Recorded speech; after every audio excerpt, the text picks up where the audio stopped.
قیامت کا ایک دن 50,000 سال کے برابر ہوگا۔ انتظار کرتے کرتے پریشان ہو جائیں گے اور پناہ مانگیں گے کہ کب سوال و جواب شروع ہوگا۔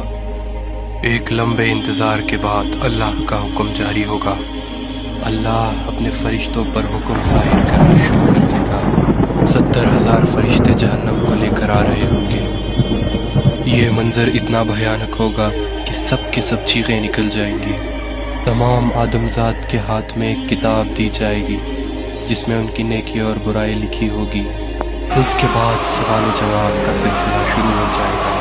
انسان اگر جھوٹ بولنے کی کوشش کرے تو اس کی زبان بند کر دی جائے گی۔ انسان کے ہاتھ، پیر، آنکھ سب گواہی دیں گے۔ ہر وہ چیز جو انہوں نے پوری زندگی کی ہے سب سے پردہ ہٹ جائے گا۔ وہ دن یوں بھیانک ہوگا کہ کوئی بھی بچ نہیں پائے گا۔ انسان من ہی من یہ دعا کرے گا کہ وہ پھر سے دنیا میں چلا جائے تاکہ اس کی نیکی بڑھ جائے اور گناہ گھٹ جائے۔ جب انسان اپنے والدین یا اپنے بھائی بہن سے نیکی مانگنا چاہے تو وہ اس سے انجان ہو جائیں گے۔ اس سوال و جواب کے سلسلے میں اللہ انسان سے کہے گا کہ پہلے کتاب کا پنہ پڑھو۔ اللہ اگر اس سے راضی ہو گیا تو اس کتاب میں سے سارے گناہ معاف ہو جائیں گے۔ روز محشر میں ایک ترازو ہوگا جس میں فرشتے انسان کی نیکیاں اور گناہ لکھیں گے۔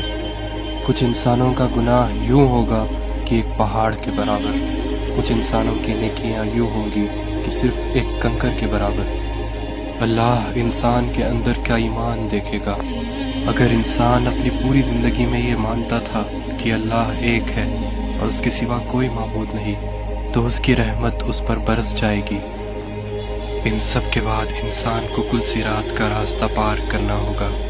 یہ راستہ تلوار سے بھی تیز اور بال سے بھی باریک ہوگا۔ جس کے اخلاق اچھے ہو اور ایمان تیز ہو ان کے لیے یہ راستہ آسان ہوگا، اور جس کا ایمان کمزور تھا وہ سیدھا جہنم میں جائے گا۔ کل صراط پار کرنے کے بعد اللہ کا حکم ہوگا کہ لوگوں میری جنت میں داخل ہو جاؤ، یہ خوبصورت جنت جہاں پر دودھ کی ندیاں بہہ رہی ہے۔